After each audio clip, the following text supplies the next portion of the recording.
And just like that, the annual finals trip for the Buffalo Bandits is fully secured. In case you had any doubt, there was never a doubt on this show. We were always banding you on this very show. The Bandits take care of business. They do the unthinkable and they sweep Christian Del Bianco. His only 2 losses. He goes undefeated. His first 7 games as a Vancouver Warrior, including a playoff game, and then 2 times he's got to face against the Bandits in one of the grandest stages. Loses both of them. The Bandits go sweeping, and they punch their ticket to the finals for the 5th consecutive time. They have a chance to three-peat. That three-peat is alive. They will face against the winner of the Halifax-Saskatchewan series, which is 1-0 Saskatchewan right now. But 11-9 in Vancouver, a building where the Bandits don't really have a lot of success in that building. Good to see a big win there on one of the grandest stages, like I previously mentioned. But they are going sweeping. First home game, May 16th, and we're already looking at that. So got the weekend off this upcoming weekend. We can enjoy and watch the bloodbath that will be the Saskatchewan versus Halifax Thunderbirds, the remaining games in that series. But, Tony, we are here to talk about the Bandits. Big winners against the Vancouver Warriors. We love sweeping them. We love sweeping Kurt Malowski. I think that's also something the Bandits have not done in the past, at least in the playoffs. But big win. I mean, hey, I'm not even surprised. The annual finals trip is secured. Yes, it is. We're back to defend our crown like we're supposed to. And you know what? Who do we really have to thank for that? I mean, you can point to every single one who wore that jersey last night and how they contributed, how they did their part. It was a team effort. Fantastic win. I could not be more happier for these guys, how they have just gelled into a dynasty that all teams now have to fear going forward from here. And you know what? The way how unexpected names who have been struggling stepped up, and that's what we needed. And guess what? It is so scary that even though we look to Josh Byrne and to Dane Smith to rely on them to score goals, but the secondary on this team, it is frightening to even mention any of them because they are just goal-worthy, go-get-them attitude to the loose balls, keep the offense on the floor as much as possible, and they did that with style. Yeah, I mean, we can get right into it. Style points. How about goal of the year to put the game on ice? Goal of the century, I think I put on my Instagram. Chase Fraser through the legs, off both posts and in the back of the net right behind Christian Del Bianco. He's out in the butterfly position almost trying to make a big save there. Through the legs, Fraser was even stunned that ball went across the goal line. If you guys have not watched that on YouTube or you guys didn't watch it live for some reason, you got to look that up. It's all over Twitter. It made the Pat McAfee show this morning, the Chase Fraser goal. Through his legs, off both posts, ended up in the back of the net. Just an outstanding goal. One of Chase Fraser's best games of his season this year. And man, he is picking a good time to start to heat up here. And starting to heat up before you get into the finals is crucial because, I mean, I honestly, going into this series, Tony, my mentality was Bandits in 2. If you win this in 2, especially against this team, you're probably going to win the championship. I got a good feeling about it. Here's the deal. Vancouver was the one team. I mean, San Diego to an extent, but Vancouver was that one team where I'm like, oh God, we got to play these guys. Like these guys are on a freaking tear. I don't want any part of these guys. And what do? They go out and they sweep them just like we said that they would. And you want to know why? It's because it's something that I put on the Bandits Mafia page, and I will say it right now, and I'll say it till I'm blue in the face. The Bandits, when it comes to at least going to the finals, yeah, they're right around 50% right now. They made it to the finals in 19, 22, 23, and 24. They won it in 23 and 24. So they're at a 50% rate. But when it comes to making it to the finals, they are inevitable. When the playoff bandits are the playoff bandits, they will find a way to go to the finals. And most of the time, they do it in the prettiest way possible, just by winning games, and winning games. And whether it's Toronto, whether it's facing against the Georgia Swarm, whether it's playing against the San Diego Seals, or in this case, the Vancouver Warriors, they always find a way to get the higher number on the scoreboard. And it doesn't matter who the goalie is. Christian Del Bianco, Nick Rose, we got Brett Dobson, all those goalies that the Bandits have seen a lot of in the past to get to where they are now. it almost seems like it doesn't matter. They seem superhuman in the playoffs, and it seems like a finals appearance is always a surefire thing, especially with this core. Yeah, this offense and defense that Johnny T has cooked up. I'm shocked that I can't even say any words that come out of my mouth because of how good these guys have become as one. You know, you got last year with the signing of Paul Dawson, and him himself got interviewed saying, well, I could be a goalie too if I wanted to. And he is like the Jay McKee of the Buffalo Sabres. He blocks shots without question. He makes sure that that his goaltender, Matt Vince, is protected.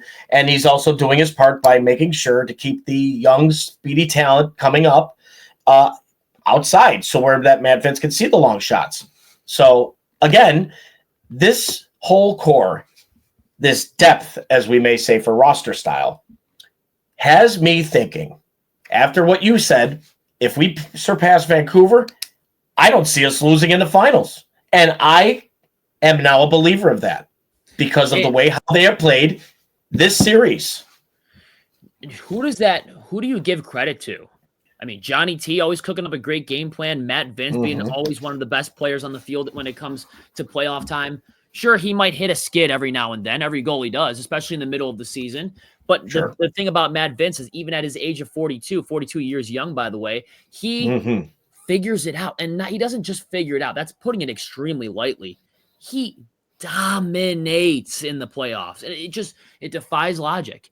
And somebody made a great point on Twitter last night. They said, if Matt Vince is this good at 42 years old, why are you even contemplating retirement when you're still in your prime?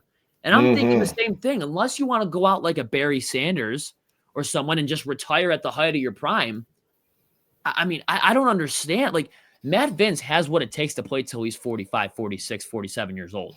You know, give this guy a couple more years. I mean, how could that hurt you? I mean, you know, the grass ain't always greener on the other side, especially like, let's just say Matt Vince goes. I don't know if we're going on this run that we're usually typical of seeing. And it's great that we can talk about one of the best, I think the best goaltender. If he wins the finals this year, he will solidify himself as the best goaltender in the National Lacrosse League history without a shadow of a doubt.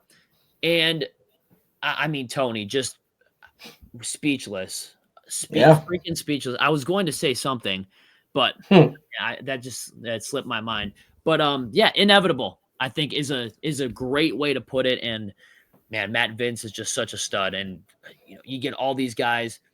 Was it? I've thought of it again. Was it maybe the heartbreak of 2022 that added so much fuel to this fire that no one could seem to put out? You remember how upset those guys were, how defeated they were after that. I mean, there was such a somber feeling in that arena that night. And I know Dane says it. I know Josh has said it. I know Steve Priolo said it a bunch, being the captain of the team.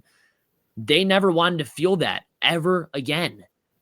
And I mean, if they just keep going to the finals, they're going to take care of business so they never feel that again. They're never going to get sick and tired of winning. Maybe it was that heartbreak in 2022 against the Mammoth when you had them on the ropes in game 2. You could have swept them in Denver. And you blew a fourth quarter lead there. They ended up forcing a game 3. And then, I mean, you got held to under 10 and you lost the series. So maybe it's that. Maybe that was the root cause. Maybe that was the kickstart to this Bandits dynasty, because we've seen in the past, the Bandits have gone to the finals, 2016, 2019. I thought if COVID wasn't a thing, I thought the 2020 team was championship caliber, especially with guys like Dan Lintner and who was the other guy I'm thinking of? Corey Small was on the team at the time. And you had Garrett Billings was on the team. You were robbed of that due to COVID. You finally make it back in 2022. You blow a 1-0 series lead, and you're the only team in NLL history to do that in the best of 2 out of 3. You remember how dejected they were feeling and how upset they were. Maybe that was the fuel to add to this unstoppable fire that no one could seem to put out. No one could seem to extinguish these flames. Yeah, the way how they took that loss in that series, they have never looked back. They've kept pushing forward. They've handled the challenges that faced them. The following year, they were not looking so hot, and then all of a sudden, they got the 2 signings of Paul Dawson and Connor Farrell, and they have been elite. They have been electrifying. They have been interesting to come back and see again. They were drawing more of a crowd than ever before. We're filling the KeyBank Center like never before, and it's amazing how good a good group of guys that, who have daily jobs and go out there and play their hearts out for the city of Buffalo and for themselves, and to really show the world why they are the best. And they have not looked back since 2023.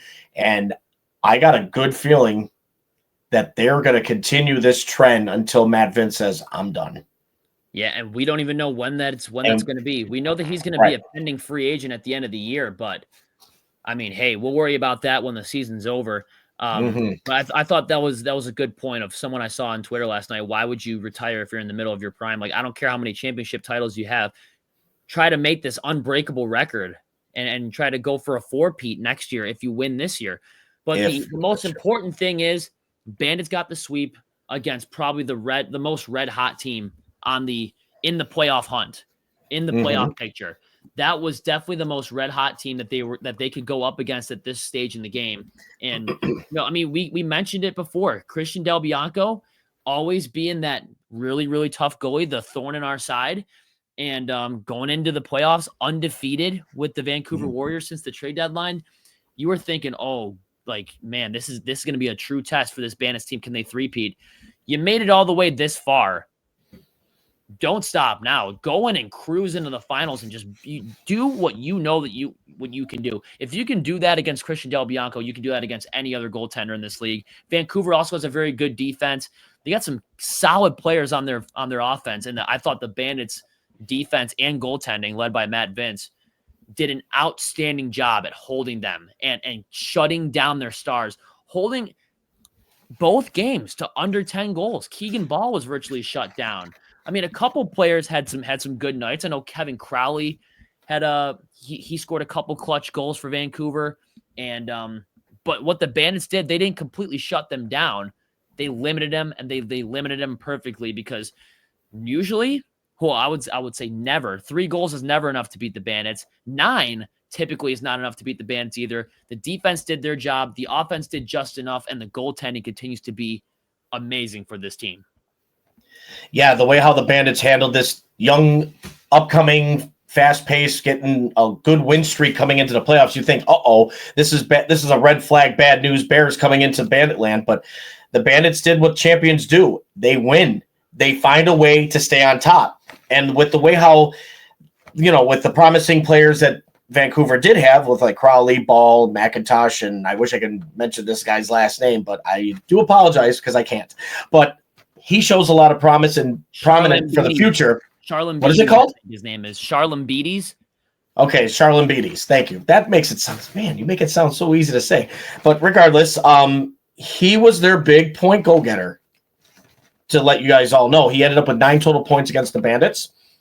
Crowley only ended up with 4 points, 2 goals, 2 assists, 4 points. And then this Cleric kid, no points at all in the first game, but all of a sudden started turning it up like Chris Cloutier did in game 2. So again, kudos on a great year for Vancouver, but to be the best, you have to beat the best. And the Buffalo Bandits prove yet again why they are the best right now. I mean, they haven't lost a playoff game, Tony, since game 2 of the 2023 finals. Wow. Game 2, that was an afternoon game. I think it was on Memorial Day, 2023. We're coming up on 2 calendar years since their last postseason loss. That's crazy.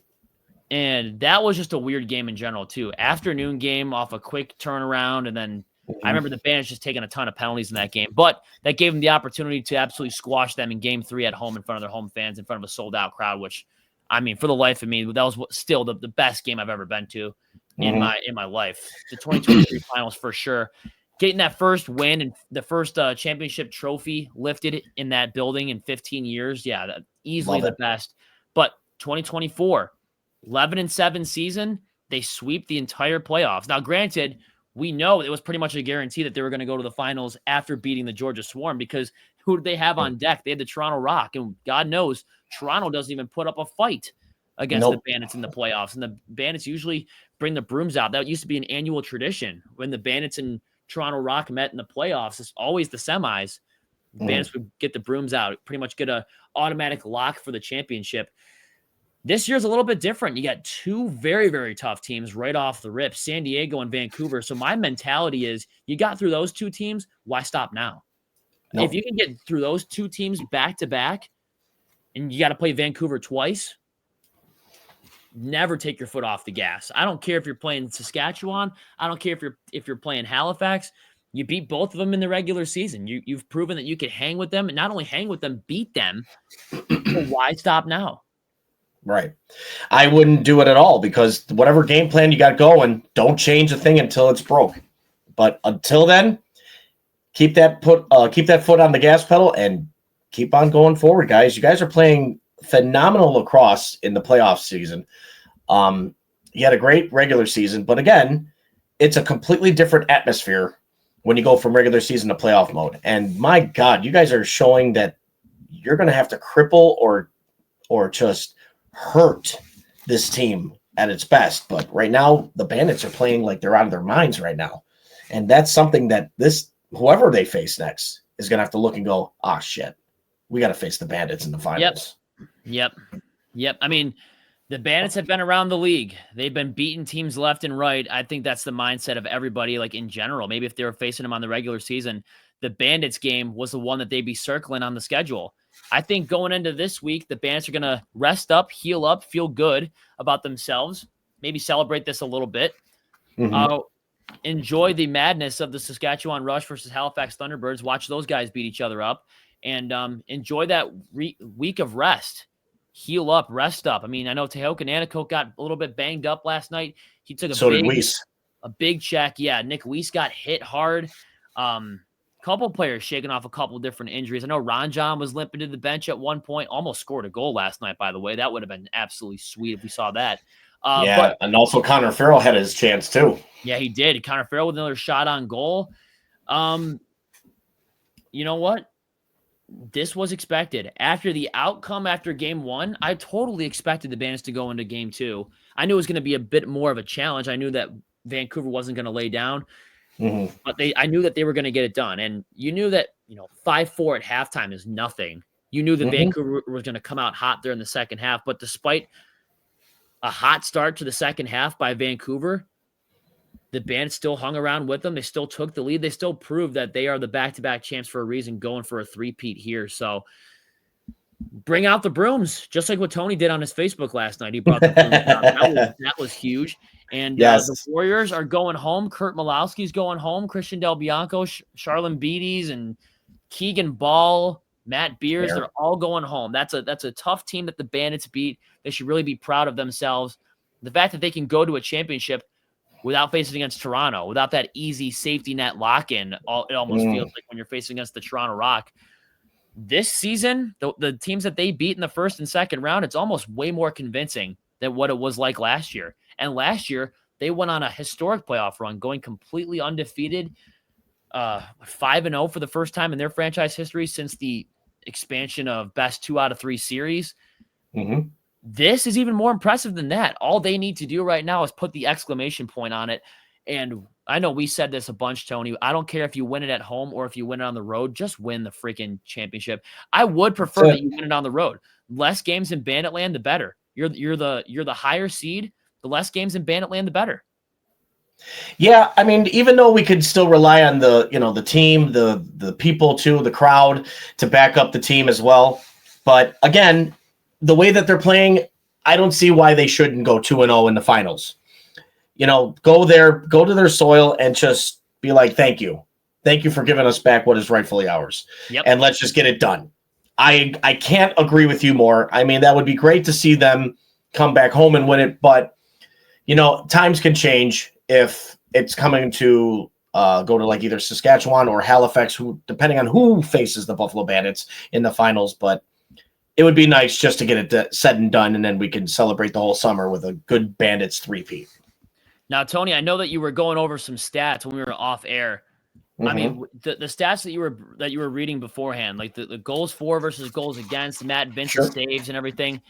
I mean, it really sounded like it wasn't that close, and it really wasn't. Looking at the stats, the Bandits pretty much dominated both of these games combined. For yes, all the they right did. reasons.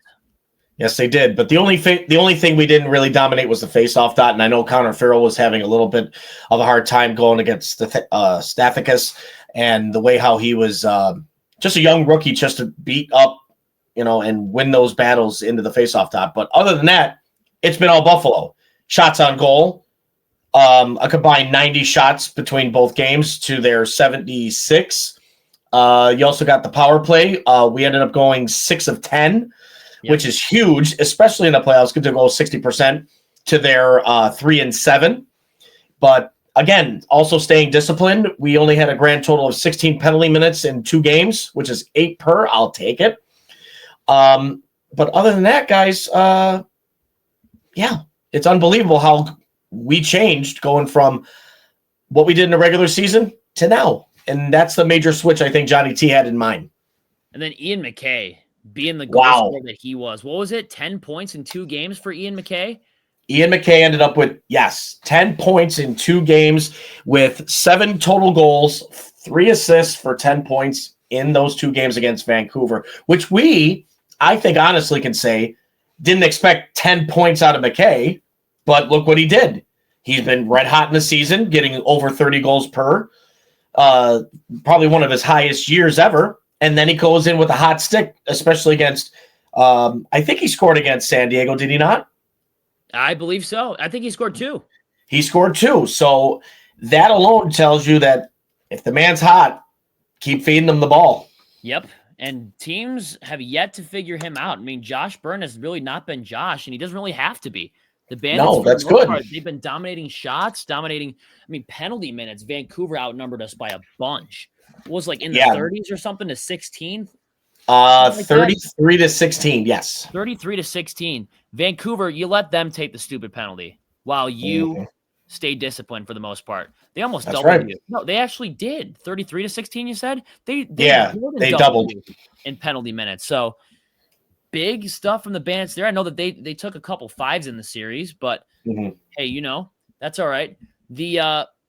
When you look at the score of this game, 11-9, yes, it was back and forth. But when you look at the numbers that Tony just read, the shots on goal, the penalty minutes, the amount of saves that Matt Vince made compared to Christian Del Bianco, it really wasn't that close at all. The Bandits dominated night in and night out in this series, and they're rightfully going back to the championship.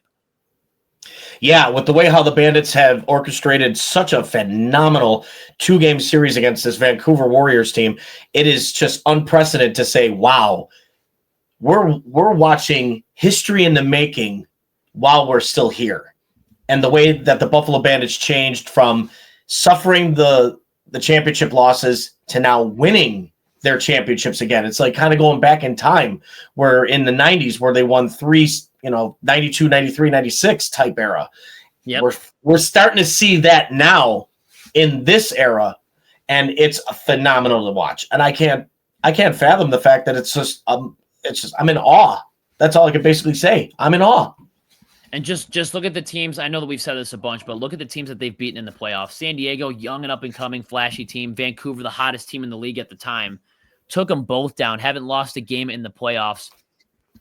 They are on their way. They are this close to a 3-peat, and it's going to be an interesting series coming up, either against Halifax or Saskatchewan. We just have to sit back and watch the madness.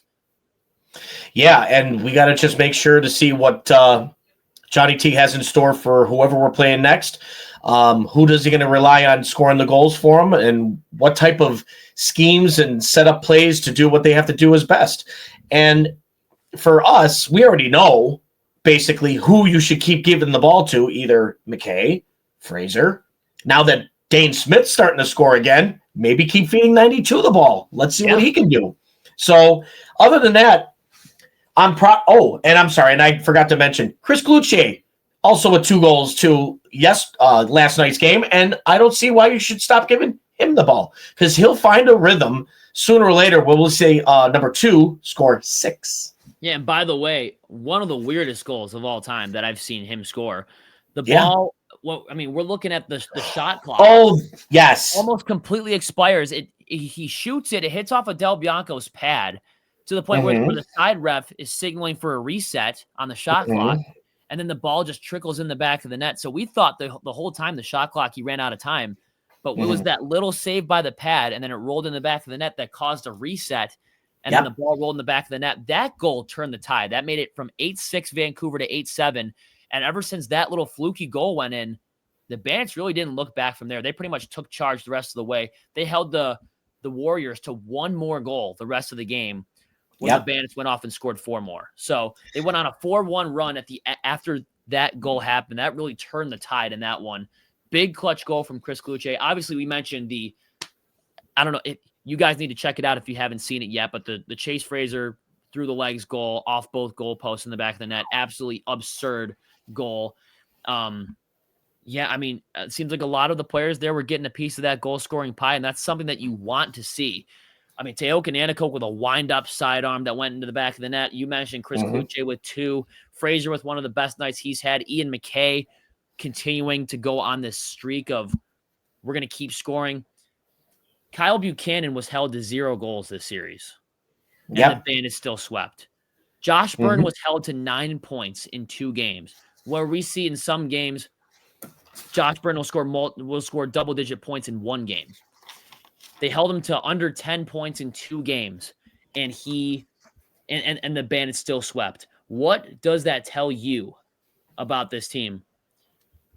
I think that's scary. One of your highlight players in Josh Byrne, probably one of the hottest forwards going into the playoffs at the time. Kyle Buchanan went on that 6 or 7 game goal streak. Yep. And it wasn't just a goal. It was like multi-goals per game goal streak. And then he gets shut down the entire series and you still sweep. I would be scary. shaking in my boots if I'm a Saskatchewan player, if I'm a Halifax player, seeing that the Bandits had advanced. And in order to lift up that trophy to win the 2025 National Lacrosse League, you have to get through Buffalo. I am thinking to myself, what the hell can we do? I mean, we saw in the previous series, Josh Byrne was held to human numbers. Kyle Buchanan was held to a fat 0, and they still swept the hottest team in the league. This Bandits team is inevitable. Yeah, I can't believe how good that this Bandits team has played. And just to go back to what you were saying about Chris Cloutier's goal too, when it did hit off of Del Bianco's hand and went in, it was a quick in and out. It hit the bottom bar on the triangle, basically hit and came straight out so quick. They thought, oh, it was no goal. It went in the net and quickly out just like that. And it was unreal how fast that I had to see it a few times myself just to understand. But then I'm like, the shot clock on a TV screen wasn't really up with date. And then when they did what a joke of a broadcast. I'm sorry, guys, but that was terrible. That was terrible. I don't know what the camera angles were. The one in the corner, almost behind the net, that was garbage. Every single time the Bandits brought it out on a possible odd man rush or a 2-on-2, we're zooming in on a player walking to the bench. Yeah, pretty much. What are we doing? The broadcast was so bad, but the announcers were good. Teddy Jenner with an amazing call on the Fraser goal. When he's calling him sicko and stuff like that. I mean, that was absolutely hilarious. But I mean, yeah, a little work needs to be done there on that side, but nonetheless, bro, I don't care if we watched it on a black and white screen. I don't care if we watched it on a 20-inch TV. The outcome is the outcome. The Bandits won this game 11-9, and they are going back to their annual finals trip, 5th straight time. This streak right now is outliving the entire global pandemic. They went in 2019, 22, 23, 24, and 25. That's 5 consecutive years. Obviously, there was a COVID break in between, but I mean, if you want to be technical here, while in seasons where games are played and where playoffs are played, the Bandits have made it to 5 straight championship appearances. That is so sick. Just to even say that too is how good this team has been in half of a decade right now, and we still have yet to see another half of it, and it's going to be crazy until we get to 2030. But other than that, we're going to have to wait and see who sticks around after this year and to see what kind of trends we go through from here on in. But other than that, I'm very happy to be a Bandits fan right now. Me too. And I think that brings us into our player of the game. Maybe we can do player of the series. I think we should. Yeah, I think player of the do series for that. sure would definitely Player work of the out. series. So I'll let you start this one. let's do that. Player of the series. Oh, you can choose a couple different players here. But I'm gonna go with the guy who locked it down in between the pipes. One of the potential NLL Finals MVP candidates if they do clinch this three-peat. Matt Vince, easily player of the series, holding a red-hot Vancouver team to under 10 in both games, holding them to under 4 in one game, which is absurd. And then obviously on a short turnaround still is playing out of his mind, still playing lights out, holds him to under 10. 12 combined goals in 2 games against the Vancouver Warriors, where they came to Buffalo in the regular season in March and scored 13 in one game. In the playoff series, including a road game and a home game, holds him to 12. That's ridiculous. The superstar, my player of the series. I couldn't agree more, bud. I mean, but with great goaltending comes great defense too. We got to admit, admire the fact that without them, Matt Vince is, again, even though he's the greatest goaltender of all time, but it does become the great defense that is right in front of them to be the big wall that they are. But I'm not going to say the defense. I'm not, even though I give kudos to our defense and how good they've really done this series, but I'm going to go to another level. And yeah, I know it's not my guy, number 91, which kind of sucks to say, but I got to give kudos to the man who wears the number 4 in his back, and that is Ian McKay. McKay, 10 points, 2 games, average of 5 points, and just finding the back of the net like it's nothing. Yep. 7 total goals in the 2 games. That's a reliable hat trick per game. What more can you ask for from the man? But that guy has played out of his freaking mind in my book. And number 4, finding a way to score, if it's on a pass to the high slot or just a long way to go from there and just finding the home of the back of the net. It is Ian freaking McKay. And we could throw in honorable mention, goal of the year, goal of the decade, Chase Fraser. Yes. I couldn't agree more. Chase has made me happy. He said after the game, he was thinking about going high, going low. Del Bianco just kept following him the entire time. Didn't have him beat, so he decided last second desperation, shoot it through the legs and just see what happens. Ended up going in the back of the net. I also love what Chase Fraser said during the post game on WGR, that when they were on the radio broadcast, Gertler was talking to him after the game. And I think whoever he was with up in the broadcast booth, I don't remember his name off the top of my head, but he said, Chase, I know you're probably not going to answer this question, but I have to ask it for the fans. Who would you rather see in the finals, Saskatchewan or Halifax? He said, I really don't care because no matter what team it is, they're going to have to come out to Buffalo and try to get a piece of us. So he's already ready to go for the finals. He's already fired up and ready to go. I mean, that's the reality, though. Chase isn't wrong. I mean, personally on this show, Tony, I don't care if Halifax wins 2 straight and goes to the finals and punches their ticket. I don't care if freaking Saskatchewan sweeps them and wins it in 2. The important thing is I know that this Bandits team has enough firepower to hang with the best of them, and they've proven that in this playoffs alone. So why should I really care? And Chase Fraser's mindset is completely correct when he says, we're going to bring it. Doesn't matter who's coming. They're going to have to go through us. That's the mentality. Right. That is the mentality. And I think on the TV broadcast, they were talking to Chase Fraser after the game. And he said, they were asking him, like, are you going to go celebrate? And he said, well, yeah, we're going to celebrate this one for a little bit, but when we go to the finals, business is usual. And I was telling everyone that I was with that night. We were over at 290 Slide over in Tonawanda watching this game. Didn't see that. Yeah, it was I was like, what a complete shift of the mentality. In 2019, if they went to the finals, I think they'd be in the locker rooms popping bottles. I think the same with 2022. Ever since that championship loss in 22, they're not taking any opportunity for granted, and everything has been the Kobe Bryant Mamba mentality, where he's like, is the job done? I mean, what are we really celebrating about? Hey, we went to the finals.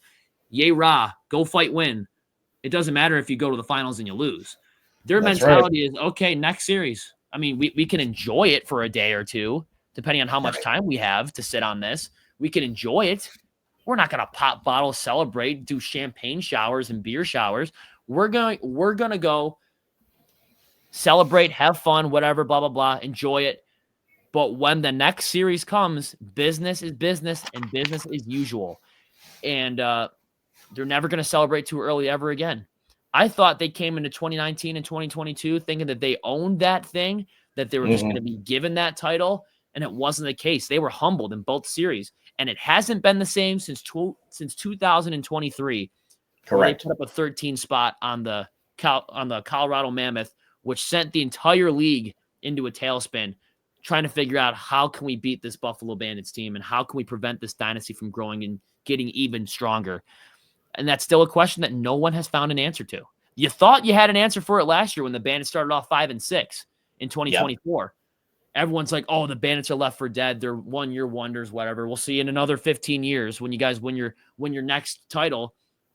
Then they go undefeated after the Panther City game, including playoffs, and go back-to-back. And that's when everyone's like, oh, they are a dynasty. We need to find an answer for them, because not only do they know how to win the championship, they also know how to defend it when they're on the very top too. That makes it scary for the rest of the teams here in this league. You want to talk about good teams? You want to talk about great moments? The Buffalo Bandits are starting to do that right now, especially from 23 on. They're looking to be known as the greatest lacrosse team to win their 7th team championship and to be known as the top team on the mountain of the National Lacrosse League. And you guys also got to wonder, what do we got to do to slow this team down? How do we break the Buffalo Bandits' confidence by we got to find a way to beat them. But you guys can't, because we change things and we keep you guessing. That's what the Buffalo Bandits lacrosse team does. You may think you know the answer to the problem, but the problems are always going to be there because the Buffalo Bandits change it up. They don't give you it's so easy to figure us out. They keep you guessing. They make you assume, and they keep you questioning your own style, which, guess what? You're already lost before you even make your move. Yep. I mean, I couldn't have said it any better. Bandits are going back. They're going Can't back wait. Championship mode. Going back to where they belong, and it's almost not even really worth celebrating, honestly, on this show. I mean, I remember a couple years ago, we're like, sweet, we're going back. Boom. Here we go. Mm-hmm. First year on this show, we were like, oh, sweet, we're going back for the first time since pre-pandemic, just picking up where we left off. Now we have a couple championships back-to-back on our belt, going for that three-peat. It should be business as normal going into the finals. Yeah. And if you treat everything the way that you've been treating it through the first 3 games of the playoffs, there is no freaking doubt in my mind that they're going to host, or they're going to hoist that trophy up in the air. They're going to be the 7-time champions, successfully complete a three-peat. It's going to be great. And Tony and I, we will have the series preview for you coming up either later on this week or maybe when we get closer. Once we see who our opponent is, I think we should start there, whether it's going to be Saskatchewan or Halifax. So we will start there. But Tony, big 11-9 victory over Vancouver. Kurt Malowski's going home, which I love seeing that. But absolutely, we are going back to the finals, and I think it is a great time to shout out the wonderful sponsors of this great show. Absolutely. Banditland Boulevard would like to thank their main sponsor, which is Mitchell's Tavern, located at 734 Sheridan Drive up in Tonawanda, New York. If you guys haven't checked it out yet, Banditland Boulevard, Trevor over there, myself included, are saying go check it out. Try their food. You'll be happy with the service. I guarantee you'll be treated like family. They have not stirred us wrong yet, and they never will stir us wrong at all. Also, we'd like to thank Herney's Journeys. If you guys want to book your next big vacation or trip, please contact Suzanne Pike at SuzannePike@Herney'sJourneys.com. Let her book your next big adventure. Also, we'd like to thank those who are watching us on YouTube through StreamYard. Give us that like, subscribe, hit that notification bell every time you hear about Buffalo Bandits lacrosse. And also, we'd like to thank those who listen in on every device known to man on Spotify. Give us that 5-star rating. Let's just keep talking about one of the greatest teams in the National Lacrosse League. That is the Buffalo Bandits. I mean, couldn't have said it any better. They are the best team. They have been the best team the last 3 years. Why should that change now? Why should we let a Halifax or Saskatchewan team change that? That's my mentality. You got through all this tough talent, and what do you expect it to just end now? Nope. I just don't see it. I just don't see it. But we will get to that preview. We're going to preview that entire series once we get closer, once we figure out who the opponent is. But we're going to end the show with 3 simple words that Chris Swenson made extremely popular in the KeyBank Center, also known as Banditland. And Tony, what are those 3 words? Like we always like to end our show in 3, 2, 1. Let's go, Bandits! Let's go. Championship time, boys. Let's get number 3. Going back to our summer cottage, baby, all the way to the annual finals. Let's go. Let's become champions once again.